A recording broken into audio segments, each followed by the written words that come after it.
Во изминатите 2 месеца во Скопје и околината, во рамки на акцијата на Еко на електрони Екоцентар 97, собрани се над 16 тони отпад од електрични и електронски уреди, од околу 200 домаќинства. Во рамки на акцијата од едно семејство во просек биле подигнати по околу 80 килограми електрични и електронски уреди.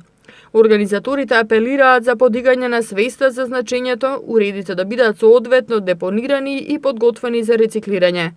Целта на акцијата е заштита на животната средина од опасност и штетен отпад и придонес за локалниот економски развој преку ангажирање на ресурси и персонал за собирање и на тамошно постапување со опасниот материјал од овие уреди. Граѓаните и правните лица можат во секое време и по завршувањето на оваа акција преку веб страницата econelectron.mk да договорат бесплатно подигнување на неупотребуваниот и погабаритен електричен или електронски апарат од нивните домови или фирми. Исто така продолжуваат и одделните акции преку кои граѓаните за пријавените или донесени стари уреди ќе може да добијат ваучер или попуст при купување на нови производи.